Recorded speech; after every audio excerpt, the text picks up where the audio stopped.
Assalamualaikum, salam sejahtera. Kemarin kita menyaksikan panggung tak akbar itu G20. Ya, acara itu emang hebat lah, dilihat oleh seluruh penjuru dunia. Ternyata ada yang ambil kesempatan dalam kesempitan untuk menonjolkan dirinya karena ambisinya. Dia adalah Anies, mantan gubernur yang gagal lah menurut saya. Dia sudah jadi orang biasa lagi saat ini. Dia bukan orang penting lagi untuk Indonesia, karena dia sudah nggak punya jabatan apapun. Tapi melihat trik-triknya Anies memang, kalau boleh saya lihat ya licik lah. Liciknya tuh kadang-kadang begini. Ada orang itu bisa tersesat gara-gara saya, karena saya nggak jujur. Nah di sini saya lihat Anies rame dibicarakan, kubunya Anies tuh begitu bangga Anies memberitakan diundang G20. Sejak awal saya sudah tak percaya, sekalipun saya belum tahu berita yang sebenarnya. Karena begini, Anies ini orang biasa, nggak mungkin bisa duduk di G20 yang itu acara sudah terdaftar, terkontrol, terseleksi, yang ada kaitannya dengan negara yang ikut G20 itu. Lah Anies ini siapa? Bukan siapa-siapa lagi. Mungkin kalau masuk diusir. Kenapa? Dia sebagai rakyat biasa, nggak punya identitas melekat sebagai mewakili negara, nggak ada. Terjadilah rame pemberitaan Anies diundang G20 semua. Saya menunggu aja. Lama-kelamaan sudah mereka sakau dengan kebanggaan. Wah, ini pemimpin gue nih, G20 datang ini. Ternyata itu palsu. Anies mendaftarkan diri kepada suatu lembaga di luar G20. Jadi di setiap G20 itu ada lembaga-lembaga membuat panggung sendiri untuk mencari input atau apapun, atau mungkin dasar-dasar lah, bahan-bahan untuk nanti disimpulkan. Lah ada di situ Bloomberg ini mengadakan acara itu, dan itu bukan hanya Anies. Jadi jangan diklaim ini Anies ini sebagai pendekar atau orang cerdas, enggak. Ada Pak Ridwan Kamil, ada berapa kiai, malah ada banyak orang. Jadi mengambil dari tokoh-tokoh yang dianggap orang-orang yang bisa ngasih input. Duduklah Anies di situ dengan gayanya lah, biasa lah, bahasa Inggris. Apa sih bahasa Inggris lagi? Saya ini kadang-kadang bingung. Lihat tuh Xi Jinping, tetap dia negara besar, dia singa. Sekalipun dia nggak berbahasa Inggris, dia pakai bahasa Cina. Dia tetap menjaga nasionalismenya. Jadi bahasa itu alat, bukan ilmu. Lihat Xi Jinping pun juga tadi, dia tetap dengan bahasa dia tetap terhormat. Alhamdulillah Jokowi dengan berusaha masih bisa mengimbangi bahasa Inggris dan bagus. Di situ Anies duduk dengan gayanya. Padahal yang nonton itu waktu Anies bicara nggak lebih dari 10 orang. Itu apa ya? Hanya kayak orang mau ke dokter kontrol, ditanya gini. Ada depan wartawan catat keluar. Tapi diberitakan Anies diundang G20. Dengan Anies bicara di sini, Anies berkomentar sebuah kehormatan diundang itu sudah salah. Harusnya yang jelas dong. Saya pernah mendaftarkan. Akhirnya diterima, diundang. Itu yang jelas. Kalau diundang tuh seperti nggak mendaftarkan. Mendaftar baru diundang. Ini bukan diundang, dia apa? Diseleksi, ayo Pak datang. Nggak beda lah dengan yang lain-lainnya. Kayak orang mau ke dokter lah, habis daftar dipanggil. Tapi heroik orang. Akhirnya apa? Malu sendiri kan? Nggak ada apa-apanya. Dan saya lihat di situ ada kepentingan Dubes Amerika mengundang Anies. Di sini kita harus tahu siapa Anies itu yang sebenarnya. Kalau boleh saya simpulkan, tidak mungkin orang itu mengundang seseorang kalau nggak ada tujuannya tertentu, apalagi dubes negara Amerika. Di sini saya bisa simpulkan apa? Anies inilah nanti akan jadi boneka Amerika. Ini berbahaya. Terus ada lagi berita lagi di Solo, bertemu dengan Gibran. Kalau saya sih malu lah jadi Anies mau ketemu Gibran. Kenapa? Selama ini apa? Antitesa bapaknya, antitesa Jokowi. Jokowi ke A, dia mau ke B. Tapi ya karena Anies lagi itulah, muka tembok, datang ke Gibran. Kalau dia punya sikap ide yang bagus, dia nggak perlu ke Gibran dong. Gentleman dong, kita harus punya prinsip. Kalau saya nggak cocok sama Jokowi, ya saya nggak ingin dekat orang-orang yang Jokowi. Oh, saya untuk cari suara, berarti saya tuh munafik. Mau dekat melawan saya hanya untuk cari suara, itu namanya orang munafik. Dan ini nggak baik untuk jadi pemimpin. Kenapa? Nggak punya kepribadian. Seorang Gibran dia menerima dia sebagai pemimpin di Solo, wali kota. Masa orang datang diusir? Dia terima.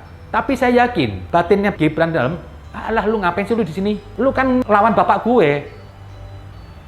Kenapa dia bilang begitu lawan bapak gue? Semua kubunya Anies itu kerjaannya, kampanyenya. Ini hari dalam HP saya itu masuk ada 5 nomor luar negeri, kodenya +65 kalau nggak salah Singapura. Isinya kampanye Anies apa? Di situ ada menggunakan politisasi agama, ingin menjadikan negeri ini fanatik agama Islam. Jadi dia ingin mengkapitalisasi, ingin apa ya? Mencari hal-hal yang untuk orang sentimen agama dan nanti apa? Pilih Anies yang berilmu, pilih Anies yang Islami. Dibanggakan ilmunya Anies siapa? Saya nggak melihat Anies itu berilmu. Apa sih ilmunya?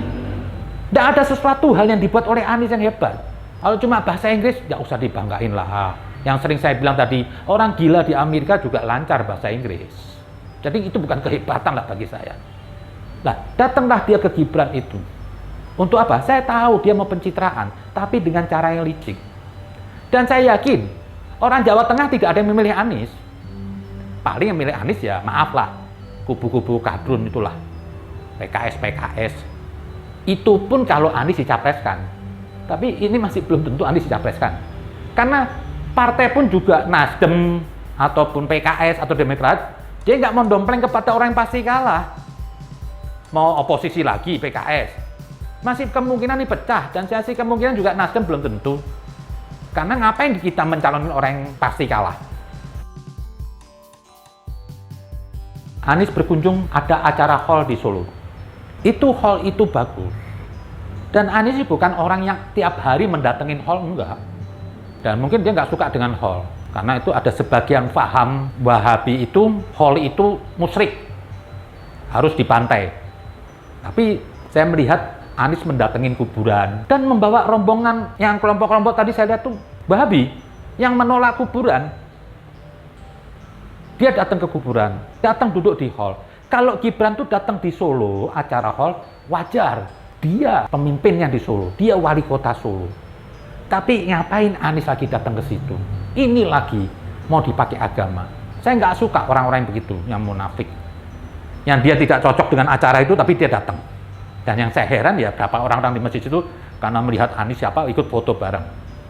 Bagi saya ini, Anies hanya ingin memanfaatkan majelis hall di Solo itu untuk ambisi kekuasaannya aja. Tapi saya sayangkan majelis yang murni dari seorang tokoh yang dihormatin situ, Habib Alwi Habsyi, akhirnya ada jadi majelis ada muatan politik, dibuat kampanye oleh Anies.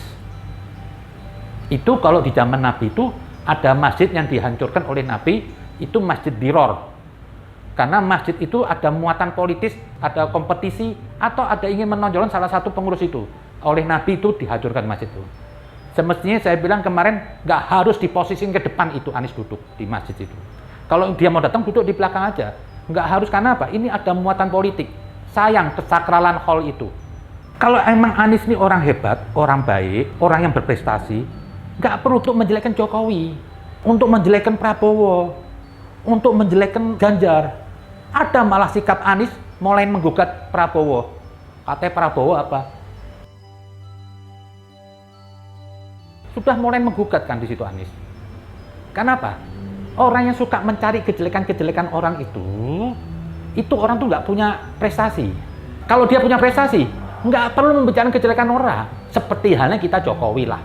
Saya untuk membela Jokowi nggak perlu saya menjelaskan prestasi Jokowi. Hanya orang yang belum lahir aja yang nggak tahu Jokowi. Hanya orang yang baru turun dari gunung nggak tahu prestasinya Jokowi. Jadi saya nggak perlu jelaskan kehebatan Jokowi. Tapi kalau Anies ini apa di sini? Tidak ada. Aura untuk menjadi pemimpin nggak ada. Syarat-syarat untuk menjadi pemimpin itu nggak ada. Secara prestasi nggak menunjukkan. Kalau dibilang katanya dia dipilih oleh rakyat sipil, apa kerja Anies di DKI untuk rakyat sipil? Rakyat kecil nggak ada. Dia buang-buang duit untuk Formula E, bukan untuk rakyat kecil. JIS 4 triliun, bukan rakyat kecil. Saya kemarin dengar tuh kata-kata dari Rocky Gerung. Katanya Anies itu terpilih dari rakyat kecil, tapi tidak mendukung rakyat kecil. Ini yang lebih bahaya. Kalau kita tahu pemimpin yang dipilih rakyat kecil, membela rakyat kecil, yaitu hanya Jokowi. Itu semua negara luar mengakuinya. Tidak perlulah, kalau orang menggugat Jokowi ya berarti itu orang tersesat lah. Nah, di sini kita lihat lagi. Kalau emang Anies itu punya aura kepemimpinan yang bagus, seorang tokoh pemimpin yang hebat, pasti dia sudah punya prestasi. Pastinya membawa itu dengan bangga. Hei, saya nih pilih Anies punya prestasi. Ada unsur kebanggaan. Tapi kita lihat, orang yang mengusung Anies seperti orang mengusung apa? Orang belum mandi, jelek, terus mau dibilang ganteng. Kayak dipaksain aja. Contoh lihat seperti Nasdem. Dulu saya tuh kok melihat Surya Paloh tuh ada harismanya. Ada nuansa kebenaran kalau bicara. Dan saya terima dengan akal sehat. Tapi semenjak dia mencalonkan Anies, seperti bukan Surya Paloh. Seperti ada apa? Minder lagi. Jadi siap menanggapin pembicaraan itu apa? Hanya untuk pembelaan diri. Kenapa? Di sini kelihatan Surya Paloh ingin memasang seseorang yang nggak layak dijual, yang nggak layak diorbitkan menjadi pemimpin. Kenapa? Nggak punya prestasi, banyak masalah. Tapi dicarilah pembenaran. Orang tuh paling nggak enak hidup untuk mencari pembenaran sesuatu yang nggak benar, mendukung seseorang yang tidak layak didukung. Jadi capek membelanya. Dipoles. Kelihatan dari wajah itu orang. Saya lihat wajah Surya Paloh seperti ada orang menendam kekecewaan. Nggak happy lah mendukung Anies ini. Contohnya lihat aja lah, dari partai Nasdemnya sendiri. Nggak happy. Hanya cuma kerja buat umbul-umbul, panduk-panduk, pakai duit. Mungkin Anies sudah teror duit, saya nggak tahu. Mungkin bohirnya Anies sudah kirim duit, nggak tahu. Dibuatlah. Tapi nggak berani dengan bicara. Coba dialog. Ada lagi dari Effendi Hoiri yang mengatakan memuji-muji Anies. Pak, jangan terlalu berlebihan lah Pak. Bapak ini juga saya kenal politikus yang bagus loh. Bapak sampai ingin memuji Anies itu seperti pemimpin yang hebat, ini hebat. Boleh Bapak kalau emang itu benar. Tapi yang Bapak sampaikan itu cuma apa? Itu cuma polesan mencari-cari pembenaran. Anies itu mau dibilang katanya pemimpin yang berkolaborasi, itu semua unsur-unsur palsu. Karena Anies lahir dari politik identitas, menciptakan polarisasi. Jadi lucu. Yang dulu Bapak orang katakan ini orang nggak baik, kok sekarang mendadak baik. Dan pencalonannya itu juga mendadak, Surya Paloh. Nah, di sini saya lihat Surya Paloh itu apa? Nggak happy lah sebetulnya. Ada teman saya juga di Nasdem banyak, sebetulnya nggak happy. Dia malu ingin menjual Anies kemana-mana.